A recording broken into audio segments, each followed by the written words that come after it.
ಬ್ರೇಕ್ನ ನಂತರ ಬೆಂಗಳೂರು ಫಸ್ಟ್ಗೆ ಮತ್ತೆ ಸ್ವಾಗತ. ಬೆಂಗಳೂರಿನಲ್ಲಿ ಧಾರಾಕಾರ ಮಳೆ ಸುರಿದಿದೆ. ತಗ್ಗು ಪ್ರದೇಶಗಳಿಗೆ ನೀರು ನುಗ್ಗಿದೆ. ರಾಗಿಗುಡ್ಡ ಸ್ಲಂನಲ್ಲಿ ಗುಡಿಸಲುಗಳು ಜಲಾವೃತವಾಗಿವೆ. ಹೆಗ್ಗನಹಳ್ಳಿ ಕೆಟಿಜೆ ಕಾಲೇಜು ಬಳಿ ಮನೆಗಳಿಗೆ ಚರಂಡಿ ನೀರು ನುಗ್ಗಿದೆ. ನಗರದ ವಿವಿಧೆಡೆ ಸಂಚಾರ ಅಸ್ತವ್ಯಸ್ತವಾಗಿದೆ. ಹನುಮಂತನಗರದಲ್ಲಿ 2 ಮರಗಳು ಬಿದ್ದಿವೆ.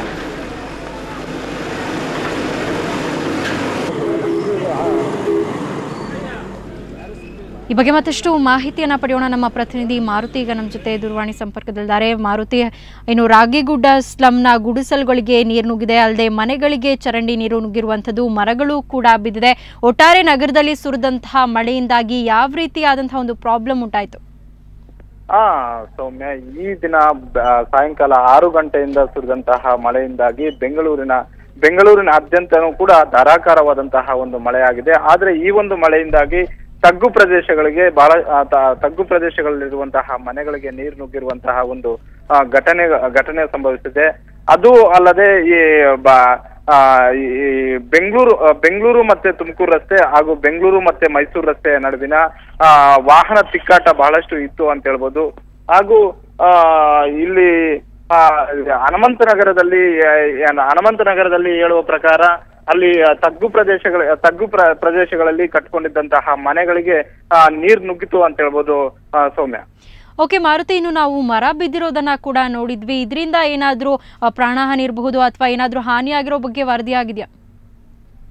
ಇಲ್ಲ ಸೌಮ್ಯ, ಅಂತ ಪ್ರಾಣಹಾನಿ ಆಗ್ಲಿ ಅದ ಯಾವುದೇ ಇದು ಆಗಿಲ್ಲ. ಆದ್ರೆ ಮಳೆ ಮತ್ತು ಗಾಳಿ ಒಂದೇ ಸಮನೆ ಬೀಸಿದ್ದ ಪರಿಣಾಮವಾಗಿ ಆ ಮರ ಬಿದ್ದಿದೆ ಅಷ್ಟೇ. ಈ ಮರ ಬಿದ್ದಿದ್ದರಿಂದ ಯಾವುದೇ ಒಂದು ಪ್ರಾಣಹಾನಿ ಅಲ್ಲಿ ಆಗಿಲ್ಲ. ಒಟ್ಟಿನಲ್ಲಿ ನಗರದ ಈ ಧಾರಾಕಾರವಾಗಿ ಸುರಿದಂತಹ ಮಳೆಯಿಂದ ನಗರದಲ್ಲಿ ಎಲ್ಲೂ ಕೂಡ ಯಾವುದೇ ಪ್ರಾಣಹಾನಿ ಸಂಭವಿಸಿರುವಂತಹ ಘಟನೆಗಳು ಇನ್ನೂ ವರದಿ ಆಗಿಲ್ಲ ಸೌಮ್ಯ. ಆದ್ರೆ ಮಳೆಯಿಂದಾಗಿ ಇಂದು ಮಧ್ಯ 6 ಗಂಟೆಗೆ ಪೀಣ್ಯದಲ್ಲಿ ಒಂದು ಕಂಪನಿಗೆ ಅಚಾತುರ್ಯವಾಗಿ ಒಂದು ಬೆಂಕಿ ಬಿದ್ದಿತ್ತು. ಆದ್ರೆ ಆ ಬೆಂಕಿ ಬಿದ್ದಂತಹ ಟೈಮ್ಗೆ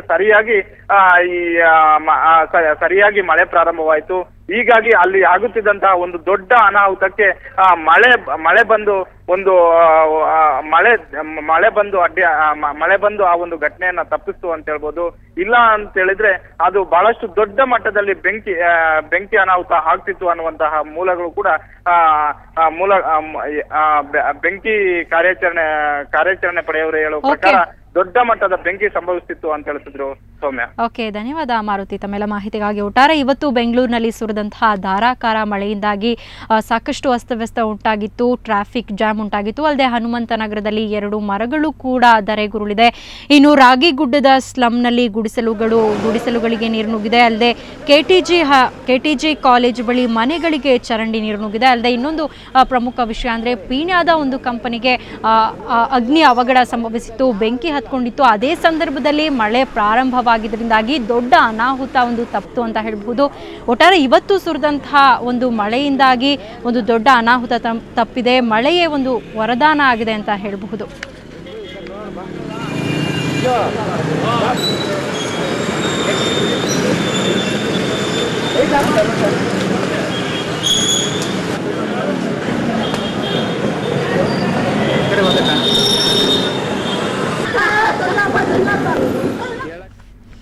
ಇವತ್ತು ಬೆಂಗಳೂರಲ್ಲಿ ಮಳೆಯ ಆರ್ಭಟ ಜೋರಾಗಿತ್ತು. ಈ ಹಿನ್ನೆಲೆಯಲ್ಲಿ ಮೇಯರ್ ವೆಂಕಟೇಶ್ ಮೂರ್ತಿ ನಗರ ಪ್ರದಕ್ಷಿಣೆಯನ್ನ ನಡೆಸಿದ್ರು.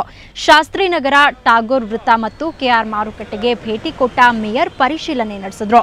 ನಂತರ ಪಾಲಿಕೆ ಕೇಂದ್ರ ಕಚೇರಿ ನಿಯಂತ್ರಣ ಕೊಠಡಿಗೆ ವಿಸಿಟ್ ಕೊಟ್ಟ ಮೇಯರ್ ಹಾಗೂ ಉಪಮೇಯರ್ ಖುದ್ದು ದೂರುಗಳ ಕರೆಯನ್ನ ಸ್ವೀಕರಿಸಿದ್ರು. ಬೆಂಗಳೂರಿಗರ ಸಮಸ್ಯೆಗಳನ್ನ ಆಲಿಸಿದ್ರು. ಇದೇ ವೇಳೆ ಕರ್ತವ್ಯಕ್ಕೆ ಗೈರು ಹಾಜರಾದ 3 ಪಾಲಿಕೆ ಅಧಿಕಾರಿಗಳನ್ನ ಅಮಾನತು ಮಾಡುವಂತೆ ಮೇಯರ್ ಆದೇಶ ನೀಡಿದ್ರು. ಅಧಿಕಾರಿಗಳಾದ ರವೀಂದ್ರನಾಥ್, ಜಗನ್ನಾಥ್ ಮತ್ತು ಕೃಷ್ಣಮೂರ್ತಿಯನ್ನ ಅಮಾನತುಗೊಳಿಸುವಂತೆ ಜಂಟಿ ಆಯುಕ್ತರಿಗೆ ಶಿಫಾರಸು ಮಾಡಿದ್ರು.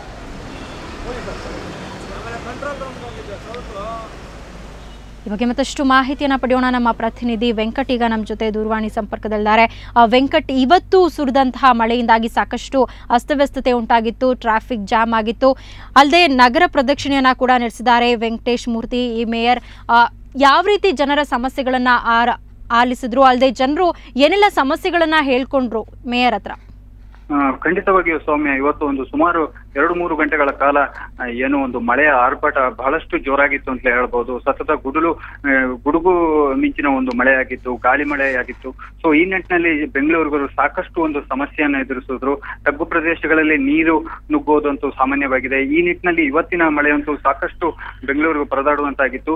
ಹೀಗಾಗಿ ಈ ಏನು ನೂತನ ಮೇಯರ್ ಏನಿದ್ದಾರೆ ವೆಂಕಟೇಶ್ ಮೂರ್ತಿ ಅವರು ಇವತ್ತು ಬ್ಯುಸಿಯಾಗಿದ್ರು. ಏನು ಮಳೆ ಪೀಡಿತ ಪ್ರದೇಶಗಳಿಗೆ ಭೇಟಿ ನೀಡಿದ್ರು. ಮುಖ್ಯವಾಗಿ ಏನು ಟಾಗೂರ್ ವೃತ್ತ ಇದೆ, ಅಲ್ಲಿ ಸಾಕಷ್ಟು ನೀರು ನಿಂತಿತ್ತು. ಅದಲ್ಲದೆ ಶಾಸ್ತ್ರಿನಗರದಲ್ಲೂ ಏನು ತಗ್ಗು ಪ್ರದೇಶಗಳಿಗೆ ಮನೆಯೊಳಕ್ಕೆ ನೀರು ನುಗ್ಗಿತ್ತು. ಜೊತೆಗೆ KR ಮಾರ್ಕೆಟ್ಗಳಲ್ಲಿ ಸುಮಾರು 1 ಅಡಿಯಷ್ಟು ನೀರು ನಿಂತಿದ್ರಿಂದ ಆ ಪ್ರದೇಶಗಳಿಗೆ ಭೇಟಿ ಕೊಟ್ಟರು. ಅಲ್ಲಿ ಭೇಟಿ ಕೊಟ್ಟು ಏನು ಜನರ ಒಂದು ಸಮಸ್ಯೆಯನ್ನ ಆಲಿಸಿದ್ರು. ಅವರು ಸಾಕಷ್ಟು ಒಂದು ಸಮಸ್ಯೆಗಳನ್ನ ಹೇಳ್ಕೊಂಡ್ರು. ಏನು ಇಲ್ಲಿ ಪ್ರತಿ ಬಾರಿನೂ ಮಳೆ ಬಂದಾಗ ಇಂತಹ ಸಮಸ್ಯೆಗಳು ಉಲ್ಬಣಿಸುತ್ತೆ. ಆದ್ರೆ ಪ್ರತಿ ಬಾರಿನೂ BBMP ಅಧಿಕಾರಿಗಳು ಬಂದು ಇಲ್ಲಿ ಒಂದು ಭರವಸೆಗಳನ್ನ ನೀಡ್ತಾರೆ. ಆದ್ರೆ ಯಾವುದೇ ರೀತಿಯ ಒಂದು ಏನು ಇಲ್ಲಿನ ಒಂದು ಸಮಸ್ಯೆ ಮಾತ್ರ ನಿವಾರಣೆ ಆಗೋದಿಲ್ಲ. ಒಂದು ದೂರುಗಳನ್ನ ಕೊಟ್ರು. ಅದಲ್ಲದೆ ಏನು ಈ ಎಲ್ಲಾ ಪ್ರದೇಶಗಳಿಗೆ ಮಳೆ ಪೀಡಿತ ಪ್ರದೇಶಗಳಿಗೆ ಹೋದ ಅಲ್ಲದೆ ಅದರ ಜೊತೆಗೆ ಏನು ಕೇಂದ್ರ ಕಚೇರಿಯಲ್ಲಿರುವ ಒಂದು ನಿಯಂತ್ರಣ ಕೊಠಡಿಗೂ ಹೋಗಿ ಅಲ್ಲಿಯೂ ಏನು ಸ್ವತಃ ತಾವೇ ಕೂತು ಒಂದು ದೂರಿನ ಕರೆಗಳನ್ನ ಸ್ವೀಕರಿಸಿದ್ರು. ಏನು ಜನರ ಸಮಸ್ಯೆಗಳನ್ನ ಆಲಿಸಿದ್ರು. ಸೊ ಅದಲ್ಲದೆ ವೆಂಕಟ್, ಪ್ರಮುಖವಾಗಿ ನಾವು ಬೆಂಗಳೂರಲ್ಲಿ ಮಳೆ ಬಂದಂತಹ ಸಂದರ್ಭದಲ್ಲಿ ಚರಂಡಿ ನೀರೆಲ್ಲ ಮನೆಗಳಿಗೆ ನುಗ್ಗುವಂಥದ್ದು, ಒಂದ್ ರೀತಿ ಏನು ಹೊಳೆನೆ ಹರಿದಂತ ಒಂದು ಸಿಚುವೇಶನ್ ಅನ್ನ ಕಾಣ್ತೀವಿ. ರೋಡ್ಗಳಲ್ಲಿ ಎಷ್ಟು ನೀರು ನಿಲ್ಲುತ್ತೆ. ಈ ಒಂದು ಸಮಸ್ಯೆಗಳನ್ನ ನೋಡಿದ ನಂತರ ಯಾವ ರೀತಿ ಒಂದು ಭರವಸೆ ಸಿಕ್ತು ನೂತನ ಮೇಯರ್ ಇಂದ? ಖಂಡಿತವಾಗಿ ಏನು ಜನರ ಆಕ್ರೋಶನು ಮತ್ತು ದೂರುಗಳು ಸಾಕಷ್ಟಿದ್ವು. ಯಾಕಂದ್ರೆ ಪ್ರತಿ ಬಾರಿನೂ ಈ ತರ ಮಳೆ ಬಂದಾಗ, ಅದು ಪ್ರೀ ಮಾನ್ಸೂನ್ ಮಳೆ ಬಂದಾಗ ಸಾಕಷ್ಟು ಸಮಸ್ಯೆಗಳು ಉದ್ಭವವಾಗುತ್ತೆ. ಪ್ರತಿ ಬಾರಿನೂ BBMPಯು ನಾವು ಸಾಕಷ್ಟು ಮುಂಜಾಗ್ರತಾ ಕ್ರಮಗಳನ್ನ ಮುನ್ನೆಚ್ಚರಿಕೆಗಳನ್ನ ತೆಗೆದುಕೊಂಡಿದೀವಿ ಅಂತ ಅನ್ನೋ ಭರವಸೆಗಳನ್ನು ನೀಡ್ತಾರೆ. ಆದ್ರೆ ಪ್ರತಿ ಬಾರಿನೂ ಮಳೆ ಬಂದಾಗ ಇಂತಹ ಸಮಸ್ಯೆಗಳು ಪದೇ ಪದೇ ಮರುಕಳಿಸ್ತಾ ಇರುತ್ತೆ. ಆದ್ರೆ ಈ ಬಾರಿ ಏನು ಕಳೆದ ಬಾರಿನೂ ಏನು ಮಳೆ ಬಂದಾಗ ನೂತನ ಮೇಯರ್ ಅವರು ಈ ಮಳೆ ಪೀಡಿತ ಪ್ರದೇಶಗಳಿಗೆ ಭೇಟಿ ಕೊಟ್ಟು ಅಲ್ಲಿನ ಸಮಸ್ಯೆಗಳನ್ನ ಆಲಿಸಿ ಜನರದ್ದು. ಹಾಗಾಗಿ ಈ ಬಾರಿ ಏನು ಸಾಕಷ್ಟು ಸುಮಾರು 3-4 ತಾಸುಗಳ ಕಾಲ ಜೋರಾಗಿ ಮಳೆ ಸುರಿದಿತ್ತು. ಸೊ ಇವಾಗಲೂ ಏನು ಅವರು ಹೆಚ್ಚಾಗಿ ಏನು ಮಳೆ ಪೀಡಿತ ಪ್ರದೇಶಗಳಿವೆ, ನೀರು ನಿಂತಿತ್ತು, ಅಲ್ಲಿ ಹೋಗಿ ತಮ್ಮ ಒಂದು ಜನರ ಒಂದು ಸಮಸ್ಯೆಗಳನ್ನ ಆಲಿಸಿದ್ರು. ಅವರಿಗೂ ಸಾಕಷ್ಟು ಭರವಸೆಗಳನ್ನ ಕೊಟ್ಟಿದ್ದಾರೆ. ಮುಂದಿನ ದಿನಗಳಲ್ಲಿ ಈ ನಿಟ್ಟಿನಲ್ಲಿ ಸಾಕಷ್ಟು ಕ್ರಮಗಳನ್ನ ಕೈಗೊಳ್ತೀವಿ. ಯಾವುದೇ ರೀತಿಯ ಏನು ಜನರಿಗೆ ಏನು ಸಮಸ್ಯೆ ಆಗದ ರೀತಿಯಲ್ಲಿ ನಾವು ನೋಡ್ಕೊಳ್ತೀವಿ. ಅದಲ್ಲದೆ ಏನು ಈ ಬಾರಿ ಒಂದು ಪ್ರೀ ಮಾನ್ಸೂನ್ ಹಾಗೂ ಮಾನ್ಸೂನ್ಗೆ ಪೂರ್ವ ಸಿದ್ಧತೆಯಾಗಿ ಸುಮಾರು 13 ಪ್ರಹಾರಿ ವಾಹನಗಳನ್ನು ಅವರು ಸಿದ್ಧಪಡಿಸಿದ್ದಾರೆ. ಸುಮಾರು 200 ಗ್ಯಾಂಗ್ ಮ್ಯಾನ್ಗಳನ್ನು ಅವರು ಏನು ತುರ್ತು ಪರಿಸ್ಥಿತಿಯನ್ನು ನಿಭಾಯಿಸುವುದಕ್ಕೆ ಒಂದು ನೇಮಕವನ್ನ ಮಾಡಿದ್ದಾರೆ, ನಿಯೋಜಿಸಿದ್ದಾರೆ. ಸೊ ಈ ನಿಟ್ಟಿನಲ್ಲಿ ಏನು ಈ ಬಾರಿಯ ಒಂದು ಪ್ರೀ ಮಾನ್ಸೂನ್ ಆಗಿರಲಿ, ಮಾನ್ಸೂನ್ ಮನೆಗಳಲ್ಲಿ ಯಾವುದೇ ರೀತಿಯ ಸಮಸ್ಯೆ ಆಗದ ರೀತಿಯಲ್ಲಿ ಒಂದು ಕ್ರಮಗಳನ್ನ ಕೈಗೊಂಡಿದ್ದೀವೋ ಅನ್ನೋ ಭರವಸೆಗಳನ್ನ ನೀಡಿದ್ರು. ಅದರ ಜೊತೆಗೆ ಏನು ಇವತ್ತು ಏನು ನಿಯಂತ್ರಣ ಕೊಠಡಿಗೆ ಹೋಗಿದ್ದಾಗ ಸುಮಾರು ಏನು ಒಂದು 3 ಅಧಿಕಾರಿಗಳು ಗೈರು ಹಾಜರಾಗಿದ್ರು. ಸೊ ಆ ನಿಟ್ಟಿನಲ್ಲಿ ಏನು ಅವರು ರವೀಂದ್ರನಾಥ್, ಜಗನ್ನಾಥ್ ಹಾಗೂ ಕೃಷ್ಣಮೂರ್ತಿ ಅನ್ನೋ ಪಾಲಿಕೆ ಅಧಿಕಾರಿಗಳನ್ನ ಏನು ಒಂದು ಅಮಾನತು ಮಾಡೋದಕ್ಕೆ ಆದೇಶ ಹೊರಡಿಸಿದ್ದಾರೆ. ಜಂಟಿ ಆಯುಕ್ತರಿಗೆ ಇವರನ್ನ ಅಮಾನತು ಮಾಡುವಂತೆ ಒಂದು ಶಿಫಾರಸನ್ನು ಮಾಡಿದ್ದಾರೆ. ಸೌಮ್ಯ, ಅಲ್ಲದೆ ವೆಂಕಟ್, ಪ್ರಮುಖವಾಗಿ ನಾವು ಕಳೆದ ವರ್ಷ ಮಳೆ ಬಂದಂತಹ ಸಂದರ್ಭದಲ್ಲಿ ಎಷ್ಟೋ ಜನ ತಮ್ಮ ಪ್ರಾಣವನ್ನ ಕಳ್ಕೊಂಡಿದ್ರು. ರಸ್ತೆಗಳಿಗೆ ಮರಗಳು ಧರೆಗುರುಳಿ ಬೀಳ್ತಾ ಇದ್ವು. ಸಾಕಷ್ಟು ಹಾನಿ ಸಂಭವಿಸಿತ್ತು ಕಳೆದ ಬಾರಿ.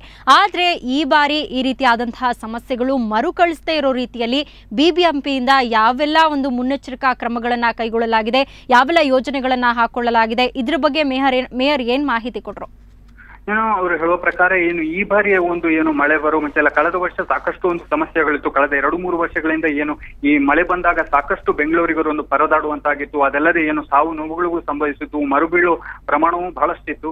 ಸೊ ಈ ನಿಟ್ಟಿನಲ್ಲಿ ಈ ಬಾರಿಯ ಒಂದು ಮಳೆಗಾಲದಲ್ಲಿ ಯಾವುದೇ ರೀತಿಯ ಸಮಸ್ಯೆ ಆಗದ ರೀತಿಯಲ್ಲಿ ತಾವು ಎಲ್ಲಾ ಮುಂಜಾಗ್ರತಾ ಕ್ರಮಗಳನ್ನ ಕೈಗೊಂಡಿದ್ದೀವಿ ಅಂತ ಹೇಳಿದ್ದಾರೆ. ಅದರಲ್ಲಿ ಪ್ರಮುಖವಾಗಿ ಒಂದು ಸುಮಾರು 13 ಪ್ರಹಾರಿ ವಾಹನಗಳನ್ನ ಸಿದ್ಧಪಡಿಸಿದೀವಿ. ಅದಲ್ಲದೆ ಏನು ಸುಮಾರು 200 ಗ್ಯಾಂಗ್ ಮೆನ್ಗಳು ಈ ಒಂದು ತುರ್ತು ಪರಿಸ್ಥಿತಿಯನ್ನು ನಿಭಾಯಿಸುವುದಕ್ಕೆ ಸದಾ ಸಿದ್ಧರಿರ್ತಾರೆ. ಸುಮಾರು 10 ನಿಯಂತ್ರಣ ಕೊಠಡಿಗಳು 24x7 ಏನು ನಿಯಂತ್ರಣ ಕೊಠಡಿಗಳು ಇಲ್ಲಿ ಸುಸಜ್ಜಿತವಾಗಿ ಕಾರ್ಯನಿರ್ವಹಿಸುತ್ತೆ. ಯಾವತ್ತಾದ್ರೂ ಬೆಂಗಳೂರಿಗರು ಯಾವುದೇ ನೀರಿನ ಸಮಸ್ಯೆ ಮಳೆಯ ಸಮಸ್ಯೆ ಎದುರಾಗ್ಲಿ ಅವರು ಕೂಡಲೇ ಏನು ಈ ಒಂದು ನಿಯಂತ್ರಣ ಕೊಠಡಿಗೆ ಕಾಲ್ ಸೆಂಟರ್ಗೆ ಕಾಲ್ ಮಾಡಿದ್ರೆ ತಕ್ಷಣವೇ ತಮ್ಮ ಒಂದು ತುರ್ತು ಸಿಬ್ಬಂದಿ ಏನಿದೆ ಅವರು ಸ್ಥಳಕ್ಕೆ ಬಂದು ಎಲ್ಲಾ ಸಮಸ್ಯೆಗಳನ್ನ ಬಗೆಹರಿಸ್ತಾರೆ.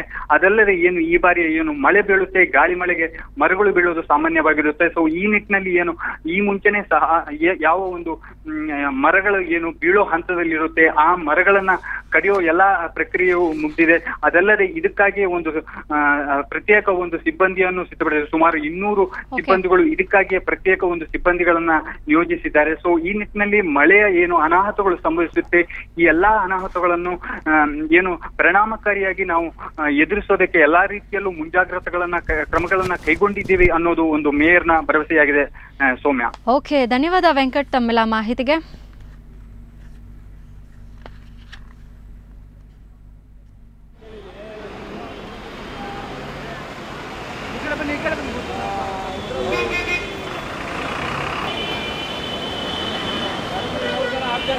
ನಮ್ಮ ಆಫೀಸರು 3 ಜನ ಸಸ್ಪೆಂಡ್ ಮಾಡಿದ್ದೀವಿ. 3 ಜನ ಸಸ್ಪೆಂಡ್.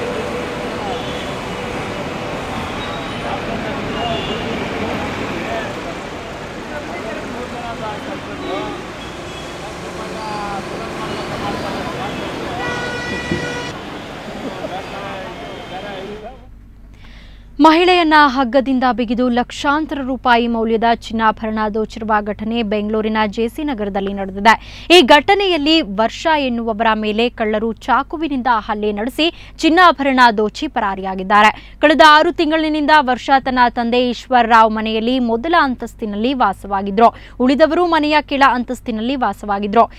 ಇಂದು ಬೆಳಗ್ಗೆ 4:30 ಸುಮಾರಿಗೆ ವರ್ಷ ಬಾತ್ರೂಮ್ಗೆಂದು ತೆರಳಿದ ವೇಳೆ ಮನೆಯ ಟೆರೇಸ್ನಿಂದ ಬಂದಂತಹ 2 ಕಳ್ಳರು ಕಿಟಕಿಯ ಬಾಗಿಲ ಚಿಲಕವನ್ನ ತೆರೆದು ಮನೆ ಪ್ರವೇಶ ಮಾಡಿ ವರ್ಷ ರೂಮ್ನೊಳಗೆ ಬರ್ತಾ ಇದ್ದಂತೆ ಕಳ್ಳರು ಈಕೆಯ ಬಾಯಿಗೆ ಬಟ್ಟೆ ತುರುಕಿ ನಂತರ ಚಾಕುವಿನಿಂದ ಕತ್ತು ಹಾಗೂ ಕೈಭಾಗಕ್ಕೆ ಇರಿದು ಬೀರುವಿನಲ್ಲಿದ್ದ 13 ಲಕ್ಷ ಮೌಲ್ಯದ ಚಿನ್ನಾಭರಣಗಳನ್ನು ದೋಚಿ ಪರಾರಿಯಾಗಿದ್ದಾರೆ. ಜೆಸಿ ನಗರ ಪೊಲೀಸರು ಪ್ರಕರಣ ದಾಖಲಿಸಿಕೊಂಡು ಕಳ್ಳರ ಪತ್ತೆಗಾಗಿ ಬಲೆ ಬೀಸಿದ್ದಾರೆ.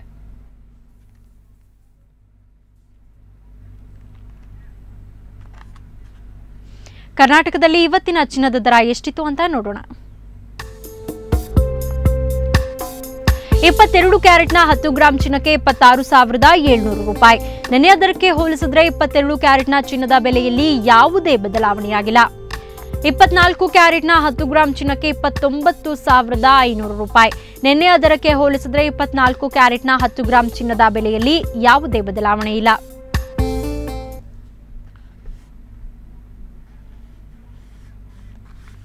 ಇದು ಇವತ್ತಿನ ಬೆಂಗಳೂರು ಫಸ್ಟ್ ಕ್ಷಣದ ಸುದ್ದಿಗಾಗಿ ಸುವರ್ಣ ನ್ಯೂಸ್ 24/7 ನೋಡ್ತಾ ಇರಿ.